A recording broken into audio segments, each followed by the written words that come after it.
This is Art Sense, a podcast focused on educating and informing listeners about the past, present, and future of art. I'm Craig Gould. On today's episode, I speak with author and curator Elliot Bostwick Davis about her new book, Edward Hopper and Cape Ann, Illuminating an American Landscape, and the accompanying exhibit, which runs July 22nd to October 16th at the Cape Ann Museum in Gloucester, Massachusetts. Both the book and the exhibit examine the impact of Hopper's wife, Jo, on his work and the trajectory of his career.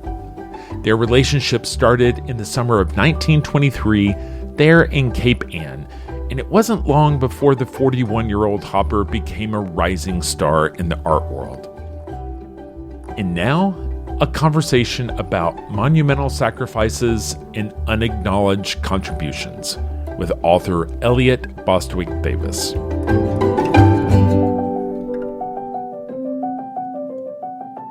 Elliot Bostwick Davis, thank you so much for joining me this week on the Art Sense podcast. Elliot, you have been working on an exhibit in an accompanying book titled Edward Hopper and Cape Ann, Illuminating an American Landscape. The show and the book are full of beautiful images, specific to a place. But at the heart of it all is a story about two people who meet midlife and find each other, and it kind of changes the trajectories of their lives, right? It very much does. And, for me, I think many people know I did work as part of the team working on the Edward Hopper show for the MFA in Boston, Museum of Fine Arts in Boston in 2007. So I was immersed in that early period of his formation, really from the period when he left Nyack and worked as an illustrator in New York City, and started with Robert Henry at the New York School of Art, but also worked with two other instructors, William Merritt Chase and Ken Hayes Miller. And I really was working on the illustration, the early work, some of the early paintings, and especially his etchings that he did to support himself along with his illustrated work. So I was not working on the Gloucester years. That was really the purview of the main curator at the time, organizing the show, Carol Troyan.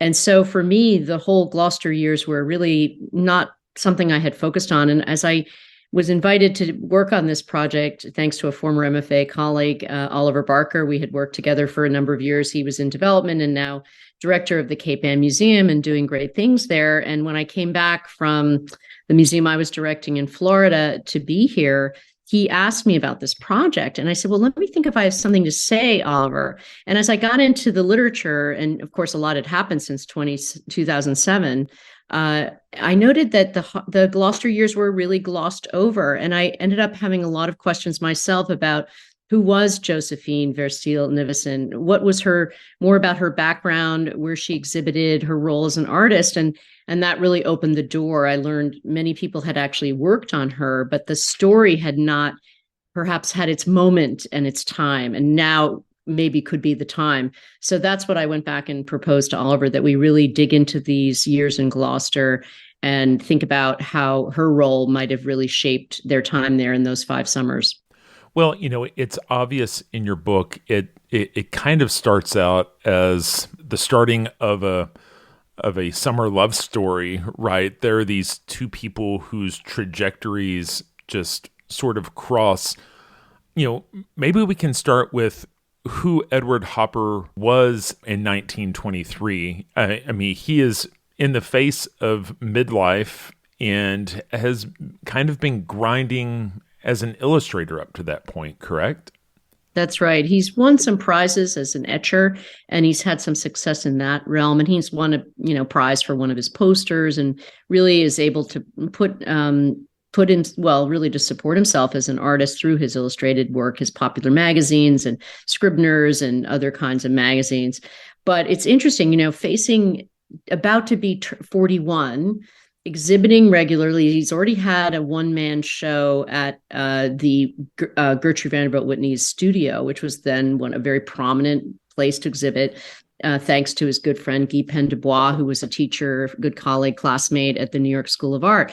So he has these friends connecting him, but he hasn't broken through. And clearly his colleagues called him the John Singer Sargent of the Henry class. So he had great facility with drawing. We know that from his drawings that survive of those years. but he just can't quite get a break, it seems. He can't quite get out of the pack. And he has two exact contemporaries, meaning, he's got two other artists on either side, born in 1882, Rockwell Kent, who breaks through early on Monhegan, where Henry went to paint and he lived there, and also George Bellows, who was like a surrogate son for Robert Henry. And so those two have managed to make it through. And yet Edward Hopper, as you say, is still working dutifully on those oil paintings. He's working with Leon Kroll when he first goes to Gloucester in 1912. And yet he just can't get the attention in the New York press yet. And this particular summer we're speaking of in 1923, he crosses paths with Jo Nivison. At this point, she's almost as much known as a theater player and a dancer as a painter, right? She seems very, from all accounts, very exuberant. She was a great conversationalist. She had a huge network of friends and circle of friends in these various circles. So she was part of the Washington Square Players. That was an amateur group. She was a professional woman. She had graduated from what was then the New York College of New York. It was the Normal College of New York, which is now Hunter College. So she had a degree to enable her to teach children in the public schools. And through that, she certainly had contacts as well. She contributed to progressive magazines like The Masses, which was edited by John Sloan, one of the other members of Henry's circle. So she was very plugged in. And she clearly enjoyed a wide circle of friends. So that seemed, and loved dance. I mean, physically, it seems she loved movement and was very, even into her older age, very described often as sprightly, that her ponytail bobbed when she spoke and she was very animated. Henry describes her as a human question mark. She loved listening to conversations almost with her full body, the full force of her body forming a question mark for him as he imagined it. So she was already in play as an artist. Her works were being exhibited in galleries that were prominent at the time. The Rosenberg Gallery showed artists like Charles Birchfield, whom she showed with, but also the Zorachs, William and Marguerite, who were good friends, who were also in Provincetown with her, Florine Stettheimer, friends of hers like Marston Hartley, whom she also knew out in Provincetown.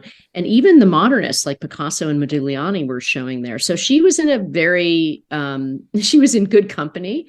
And I think she often gets dismissed as an artist because I think people don't necessarily see her as being a major person in play. She also was selected, I found interesting as I got into the research, for a major touring show internationally already when she showed up in Gloucester in 23. She had her work already selected, not just for the local major venue of watercolors at the Brooklyn Museum that coming fall in November, but she also was already part of this painting show selected by another artist's wife named Marie Sternberg, and it was going to London and Paris.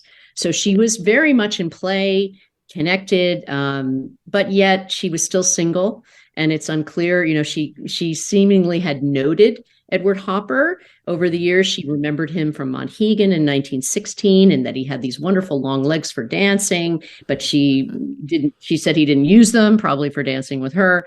And, they clearly were in the same boarding house in Ogunquit. So these summer colonies where Henry recommended the artists go for further, to really stretch, I think, their artistic reach. That was really part of their practice. Of course, New York City was also unair conditioned in those years. So it was sensible to try to beat the heat and also have a chance to explore some of these colonies with other colleagues. So she clearly, and I found some work that suggests they were actually painting together in Ogunquit, even though they were not just sharing the table, but I think they were actually painting as she did in Gloucester side by side. So that's something to still bear out. And that came out after the catalog went to press. So there wasn't really a way other than to just mention the work there.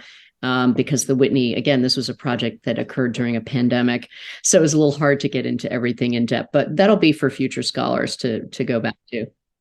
In this particular summer that we kind of focus in on, and the additional years when they did make trips to Gloucester, I think we make a case that Jo has an influence on Hopper's work, and of course, as it plays out, she becomes more ingrained in every aspect of his life, and the business of Hopper.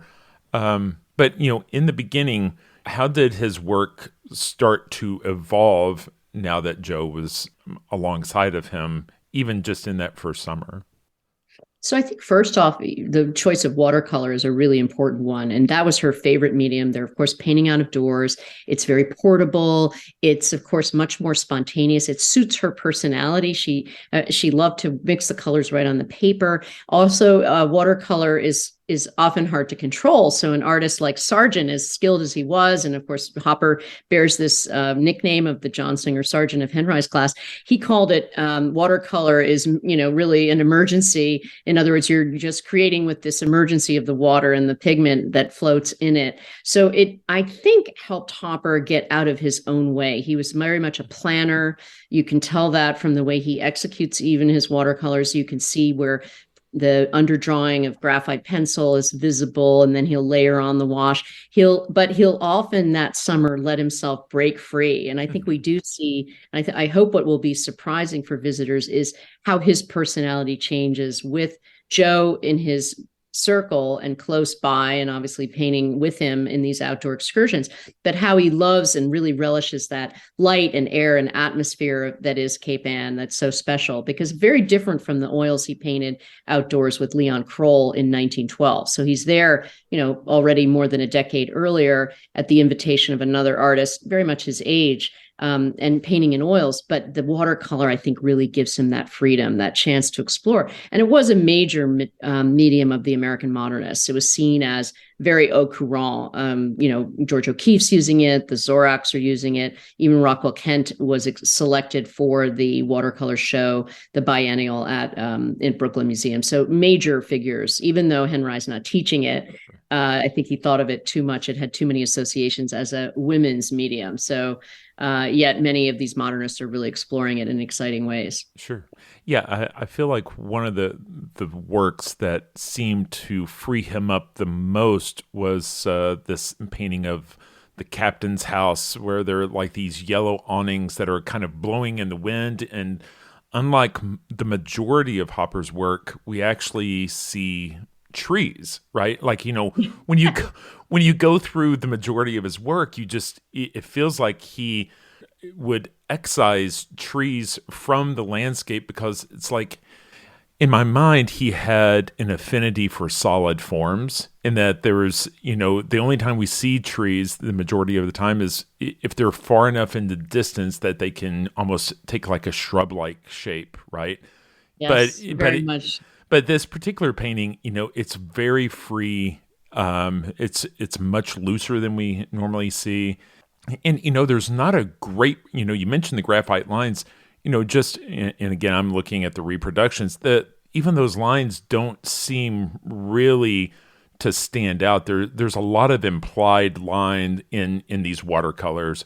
There's not like a strong graphite line that is holding everything up. He's actually using a lot of color for the forms, right? He most definitely is. And I think, that was the one that the critic for the Brooklyn Eagle, so just to give you the story around the mansard roof, he paints the mansard roof. It's of Rocky Neck, and it's of a house that you can still see today. So visitors to Gloucester can take the walk out to Rocky Neck, where many of the artists were living. So it's a little bit even further than the town that was accessible by railroad.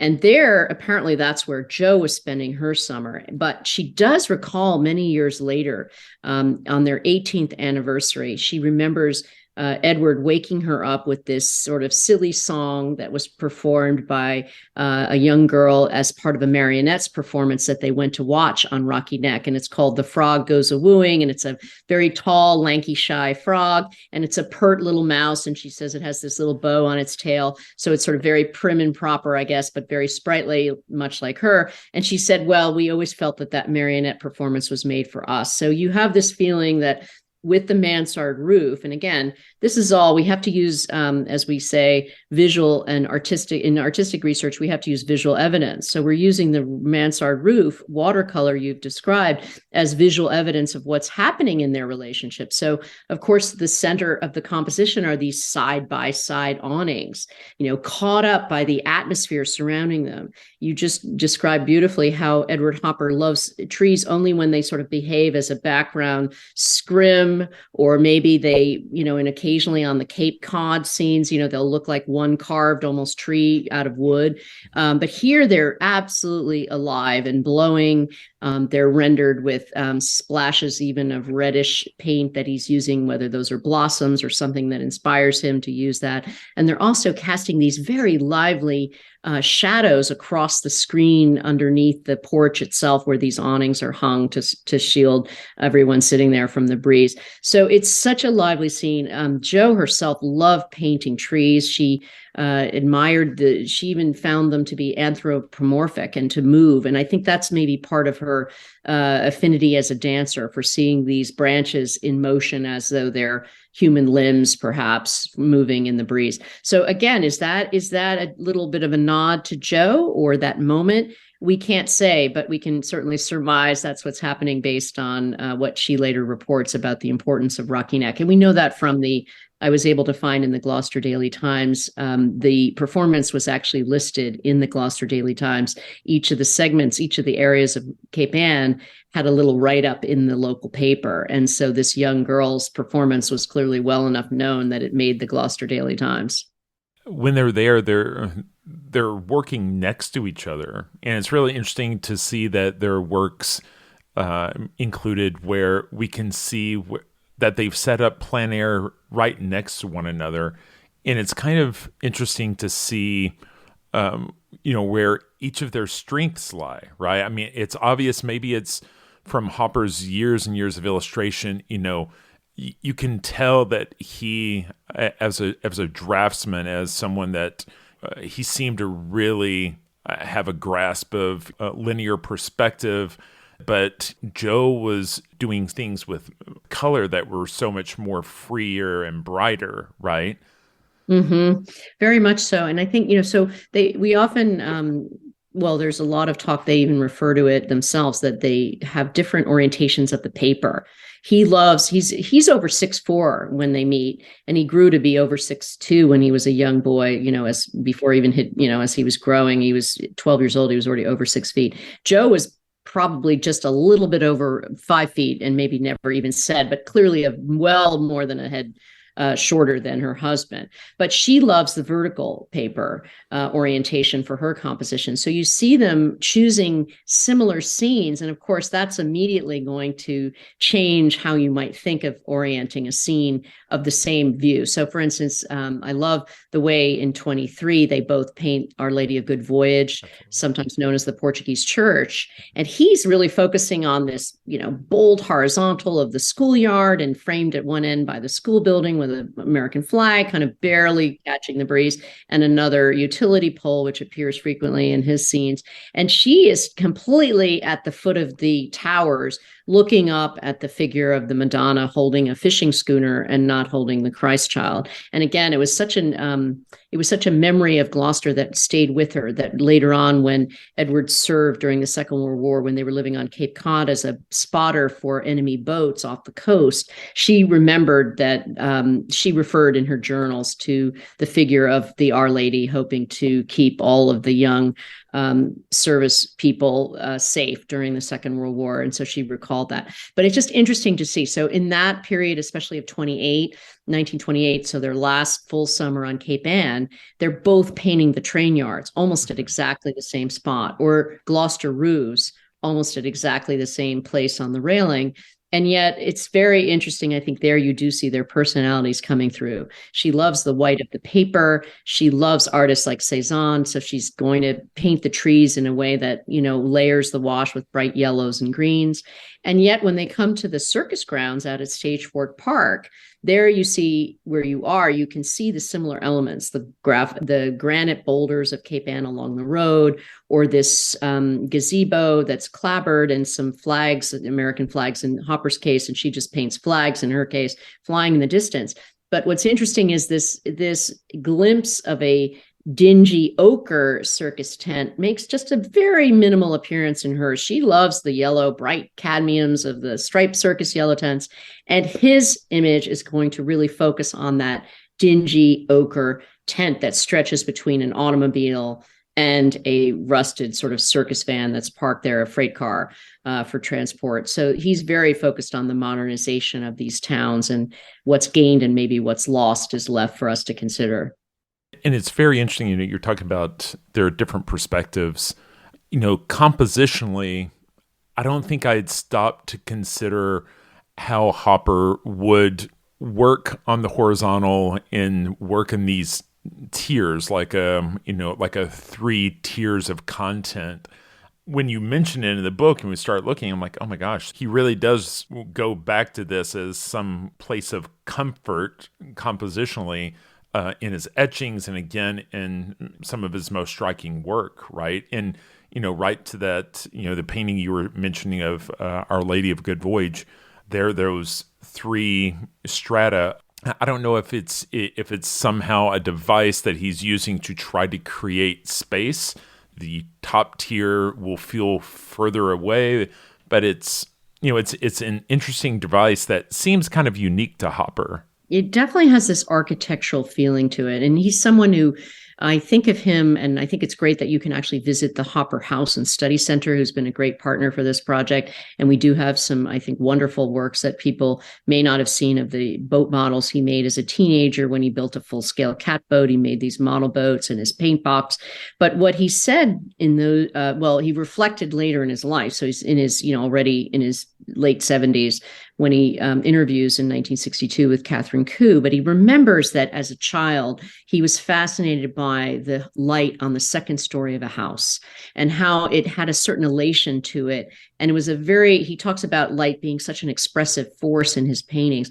But I think the fact that he's studying the house, and of course in Gloucester, he famously says that everybody else was painting the harbor. He almost never paints the harbor. You see it very much either constrained or way in the distance. And to your point earlier about how he's not comfortable with the movement of certain, of trees or even of water, it's hard for him. But he loves and really responds to that solidity of architecture. And I think that really comes together for him in Gloucester. And I think it's something we could even see and play out. I could have probably in the book played out even further in paintings like, An Office at Night, where he talks about how important the office furniture and the architecture of the office and the building is to him.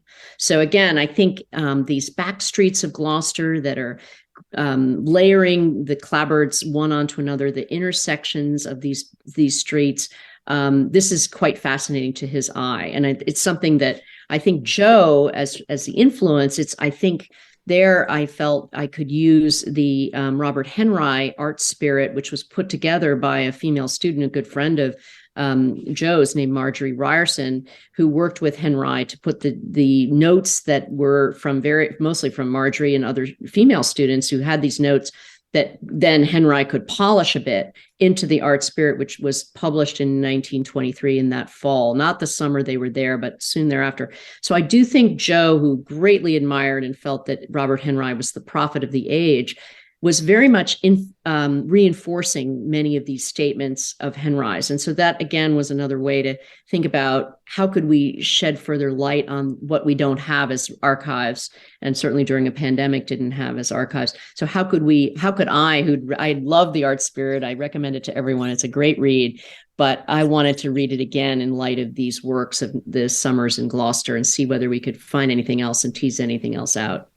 At the end of these summers, they go back to their home in the middle of New York, what's part of the Village.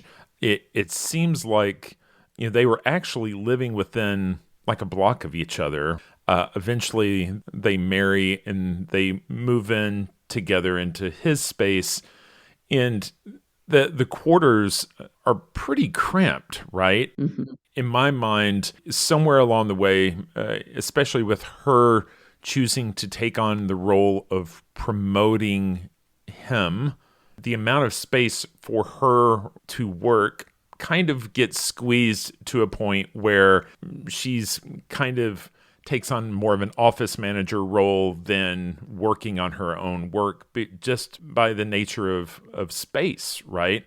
But she contends that she never stopped working. Correct. She never stopped painting. And I think also in the book wanted to make sure that I included all of the images of Edward Hopper painting Joe, and Hopper painting Joe Nivison painting, because I think that's very telling as well. The artists in his circle, of Henry's circle, many of them were married to fellow students who were women and were also painters and obviously known in the class and exhibiting their work. But I couldn't find a single one who showed the women as painters actually working. And he does that in 3 of the watercolors. He does it in the oil, called Joe Painting. So it's titled Joe Painting, even though we don't actually see her. We have to imagine her at work, but she's completely engaged. So as far as the space is quite telling. And I suppose also writing this book during COVID, I kept thinking about, I've lived in New York. I'm a New Yorker by birth. And so I don't live there now, but I was quite sensitive to the way people often described, as we know, the constraints of COVID, and living with a partner, let's say during COVID, or any family member. And when you start seeing, and I was able, thanks to the NYU School of Social Work, because the Hopper's residence is owned by NYU now. So it's part of their complex. So you have to have permission to go in when it's possible to do so. In any event, they were kind enough to let me go see it with the COVID protocols in place and all that. But it's small. It's a very small kitchenette between the 2 rooms. It's a north-facing studio, which he had as his bachelor digs. It has a bathroom down the hall. And until they were able, when over time, as artists, people, the building sort of emptied out, except for the Hoppers who lived there. Edward started living there in 1913. And then Joe, when they marry in 1924, she actually keeps her studio for a bit. And then when Arthur, their tabby cat, somehow wanders away on the streets of New York, she keeps it as a place to paint. But then that summer of 25, when the cat wanders away, and they're planning to leave for New Mexico as sort of I think that's, a chance to travel out west, see what that's about. But also maybe a type of honeymoon that the summer before, when they reached an ultimatum and an impasse. And she said, all right, I'll return to Gloucester on one condition: we marry today. And it was July 9th, and they married. And they then immediately left for Gloucester and spent their honeymoon, their real, the first honeymoon. But I think the second one was a traveling one. So at that point, she has no studio. And she really does not have a studio of her own again until Rockwell Kent's studio on that floor, former studio, becomes available. But it's unheated. And so it's extremely cold. She works in it. Usually she talks about how she's able to work in it until about the fall, after they come back, until it gets too cold. And she's able to get into it in the spring until they might leave. And eventually in 1930, they start going to Cape Cod. So they've made another summer plan. So she doesn't have a lot of time. And finally, in, around 1940, Edward Hopper agrees to buy heating oil to heat the studio for her. So after those years of struggling along, she finally has a place. And even on Cape Cod, I'm astounded that when they do, she inherits a small amount from her uncle unexpectedly, and they feel they're able to build a small cottage for themselves in South Truro, which they do. And he designs the cottage with a studio for him and not for her. So she often paints in the bedroom or outdoors or whenever he's not working in it, which turns out to be quite a lot because he had some, whether it was low thyroid or just inertia of having painted all the subjects he wanted to paint already. He paints about 1 or 2 canvases a year at that point when they're living on Cape Cod. So it's not as prolific as he is when he's in his earlier years in Gloucester and New York. I mean, there are similar stories. I mean, and you mentioned even within this whole the whole Ashcan school of these painters marrying women who had studied painting in the same schools, and then their careers sort of subside. And I think back in art history, people like Berthe Morisot but there are other painters who had very strong women behind them. Like in an earlier episode, we profiled the life of Andrew Wyeth, and his wife Betsy is this strong person who was, just in every part pushing Wyeth as as a brand, forward. And I interviewed Bo Bartlett, who is a contemporary artist who Betsy had taken on as a project. She loved these projects. And I see a lot of the same spirit with Joe, that she's taking, she sees the promise in Hopper, and, it sees it as a project. If we can just put you in front of the right people, if we can, there's archiving that needs to be done. But I guess my question is, do we know either in her journals or his, how much she was invited into the process? Did she have a voice in critiquing his work in the studio? So that's really interesting. So he writes after this summer of 24, when they're back in Gloucester and he's coming back to New York, he's looking for representation at a New York gallery. And he initially goes to Crush Hour thinking that's where he'd want to be. And they turn him down and he ends up with Frank Rain, who actually had a summer place in Gloucester. And it turns out that Frank Rain said, "Oh, just leave your watercolors. I'll take a look. And, I have to go out to lunch." But it turns out a woman sees one of them as he's sort of being persistent and spreading them out. And she notes that one of the houses looks just like one that her grandmother lived in. And so she wants to buy it. And with that, Frank Rain becomes Edward Hopper's dealer for life. So just like Joe in 1924, he's married. And now he has a dealer until really Frank Rain dies and Peggy Rain becomes a very good friend. But he writes to the Frank from 1927. There's a letter when they're up in Portland painting the lighthouses at Port Elizabeth and Portland Head. And he writes saying, from, my biggest fan and best critic joins me in saying hello to you. So that's referring to Joe as the biggest fan of Edward Hopper and the best critic.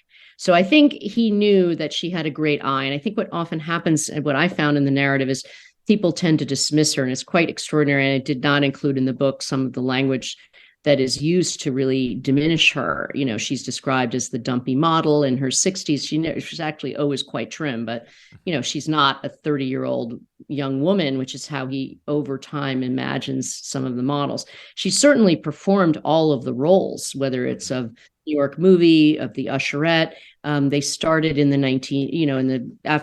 right after Gloucester, but for Tables for Ladies, they start naming the characters in these scenarios. So they're clearly creating these compositions together. So she describes, as she begins keeping the record books in 1924 with their marriage, of his work and writing about and describing the work, she starts describing some of the roles of the different women. And some of them she doesn't approve of. She feels that one of them might be a tramp, but she's going to rise to the occasion and perform that role. So I think it's really interesting when you see her as the creative collaborator in the dramatical sense, because I think Edward Hopper, he may have been, we don't know, he might have been on the spectrum. He certainly was an introvert and a contrarian. So it's hard to know whether he would have been able to have a model other than his wife, Jo. It's often seen in the other direction as she was overly controlling, but he might not have been able to become the creative, become as openly creative as he could with her being there. She talks about modeling for Girly Show, which I think is one of the most extraordinary works, where she's completely nude as a stripper of a contemporary burlesque, which says a lot about the roles. She was completely uninhibited. She was able to paint her self-portrait over 70 wearing, a pink bra that she says Edward gave her money for her birthday and she went out and purchased. So I couldn't even think of another woman of her generation born in 1883 where I could even think of a self-portrait of a woman wearing lingerie like that. So right. She's clearly quite independent and able to, as you pointed out quite well, but she definitely saw something in him, as Betsy Wyeth did in Andrew, and also knew how to produce him, to help him see his way to the best Edward Hopper he could be. And I think for her, that's the creative act in this marriage and this partnership and this creative union, that she says, well, nobody who was in art school with him ever thought he was particularly extraordinary. They called him the John Singer Sargent, but they didn't see what I saw in him. And she does mention that, and I forgot to use that quote in the book, but I do think that's really important, that she had this eye for what he could be and gave him the confidence to get there. There's a painting that you include in the book that is titled Obituary, and a painting of Joe's that is it's undated, so we don't know exactly when it was created. And it's rather conceptual in a way, and it's hard to tell whether it's reminiscent or full of regret. Can you describe that painting a little bit and maybe what you read into it? at the Whitney. And when I started this project, and of course, again, it was COVID, it was one of the two of her works that was really available online that you could look at. And it is in oil, and I have seen it in the flesh. What was amazing to me is, so it's a painting of a vase of flowers. Many of them are dried seed pods that she was known to collect on Cape Cod. And we know that because when Brian O'Doherty, who was a good friend of the Hoppers and the spouse of Barbara Novak, one of the great Americanists, who was also my advisor at Columbia, he describes all these seed pods sitting all over their South Truro place.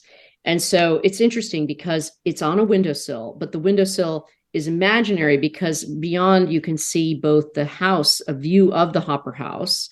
So if it's on the windowsill looking out, sorry, I can't seem to find it right now. I'm just looking for it quickly. Here it is. So the Jenness house, one of the houses he painted a lot, the Jenness house, seems to be out below the window. So we think of, and the sea's in the distance. So we think we're on Cape Cod, and the house on the ridge just before the water looks very much like the Hopper house. So again, as you say, it's imagined if she's actually in the studio on the Cape.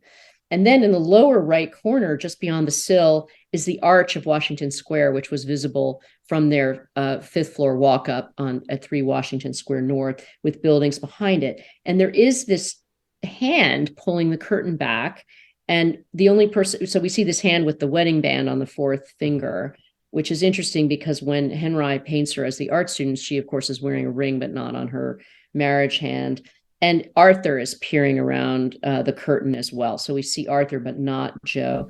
And Arthur being her cat, right? Her tabby cat is peering, and he's got a blue collar on. So, is he the avatar? He was clearly beloved. And all we know really about Arthur is that she found him when she was really suffering from loneliness. She came back from a stint in France at the end of the war. She was there to rehabilitate veterans using art, and whether she was looking to spend more time with the French painters or perhaps even consider finding a spouse, she was older at that point, is unclear. But she came back, and all we know is she suffered from a broken heart of a man unnamed. Her mother died. Her brother was falling into alcoholism, and she was more or less destitute because she didn't have a job or an apartment. She'd given them up to be in Paris. So Arthur was her savior as a companion and maybe sort of a therapy cat, and kept her from becoming lonely. So, is it full of regret? I think she does talk about her paintings as the poor bastards. She knows that they're not getting the light of day they should, and she often hopes to engage those that come to the studio. And that's often, when you hear about her in the various articles in Time magazine, it's often taken up with this, oh, well, let's just try to get past the gatekeeper, Joe and Hopper, Joe Nivison Hopper, and try to get to Edward. And they see her as this, controlling force. But I do think she felt that until very late in the game, when she has a show in Greenwich Village, and she's so excited to see her work, displayed in a gallery and on its, highlighted in the local village or paper. She just feels as though, she said, I feel as though they finally had my paintings finally had the day in the sun. And she does have this very prophetic statement, which is for so many women artists, and this has been borne out, they have to really live out to become like, Carmen Herrera, almost 100 years old before they can actually achieve a monographic show at a major museum. And, unfortunately, that just is the fact for women artists. So I did want to shed some light on the story that she's living, that she predicted was very much the course for many women artists still to this day, whether you're, regardless of your race. And it's obviously she was white, but, for many artists of color and women artists, this is even tougher. At the end of the book, you kind of chronicle some opportunities that Hopper had to recognize his wife's contribution, but it seems like he chose not to. And I guess, 2 questions. One, why do you think he didn't take advantage of those opportunities to acknowledge her contribution? And is Two Comedians, his last painting, is that the closest we're going to get to that recognition? I do think that is the recognition. And I think that comes at a time. First of all, he does help her with this this solo show she has in Greenwich Village. But, that's about 1958, and, he's going to die in 1967. So it's very late in the game. She's already, well into her 60s at that point, almost 70. I think my own guess was that, and it was a document that I found, in COVID, I was finding a lot of used books to be helpful because I couldn't get into libraries. And I found the catalog of the World's Fair of 1965, of the second, the World's Fair of New York, which was 64 and 65, where she appears selected by Brian O'Doherty, this curator, well known to the Hoppers, a good friend of theirs, as a lesser and unknown painter at the age of 82. And think about this. She's been painting her entire life. She's been showing her work professionally and being paid for her work from her earliest years of leaving the normal college of New York City. And yet already still at 82, she's considered the lesser unknown. And it's just interesting that that's the year he takes up two comedians. And Edward Hopper does say on several occasions, if I could say it, because he was known to be very laconic and he had a slow manner of speaking. And I think Joe described it as when you spoke with Edward Hopper and had a conversation, it was like throwing a stone down a well and you didn't know if it dropped and hit the bottom. But he does begin the two comedians at that point. And, they are dressed in the theatrical costumes he had painted himself early on after one of his early trips to Paris as the clown with the, Commedia dell'arte face. In this case, he's dressed as Pierrot. She could be Pierrette or possibly Columbine, but the point is they're part of this Commedia dell'arte. They're on this huge stage and they're taking this final bow. And he, the one figure is tall and lanky, the other head shorter. So these profiles of Edward and Joe Hopper, and he gesturing to her and her gesturing back. I think that's as much as you're really going to get. He was very stinting even with his own male peers when it came to juries and to his teachers as well, even giving them credit. So I don't know if that's just a character trait that he didn't really love extending credit to others, but I do feel the two comedians, and with the inclusion of the foliage, this very horizontal architectural stage with the inlaid paneling, which again emphasizes the strength of it. She describes it in the record book as the prow of a ship. And she says, and what a dramatic ship. And then this green stage foliage that creeps in, I think that is very much her. And, she writes in the record book, poignant in italics. And then later on, it's afterwards that she's having an interview and she states that she confirms that it's very much a personal statement. So I think that is as far as we're going to hear from Edward Hopper in the visual sense of his attributing her partnership in this way of the two comedians. Well, the book is, I believe, is available now. I have a copy. And it is generously illustrated, and I really enjoyed spending time reading it. And the show is coming up in July at the Cape Ann Museum. And I mean, we have records of them spending time there in their day, correct?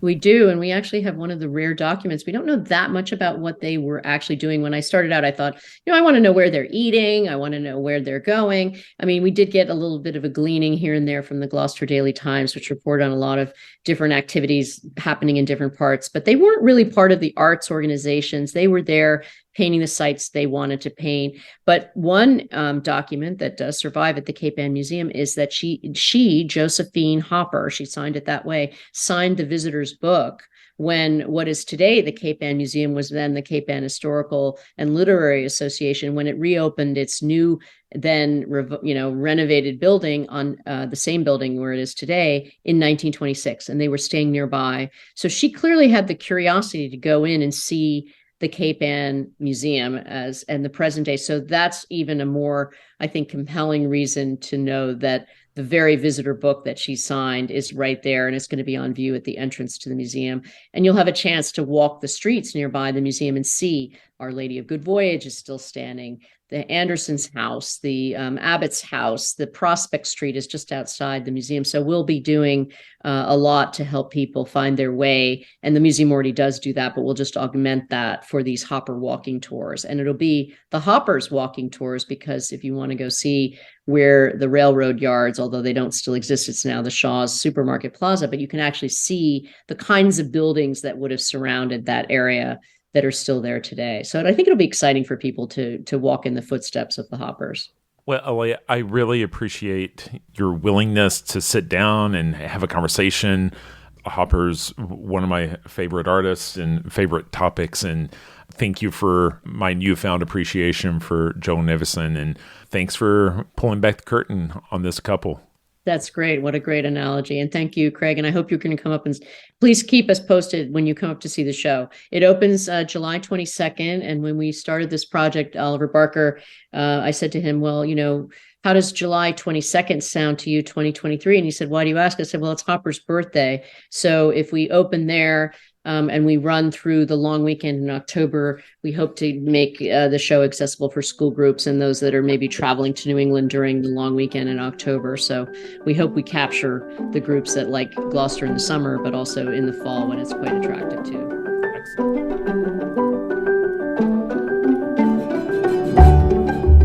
That's all the time we have for this week. You've been listening to Art Sense. You can find the show on Apple Podcasts, iTunes, Google Play, Stitcher Radio, Spotify, or your favorite podcast app. If you've enjoyed this podcast, be sure to subscribe. And while you're there, please rate the show and leave a quick review. Your feedback is the key to other folks finding us. And if you'd like to see images related to the conversation, read the transcript, and find other bonus features, you can go to cambia.art and click on the podcast tab. If you'd like to reach out to me, you can email me at craig@cambia.art. Thanks for listening.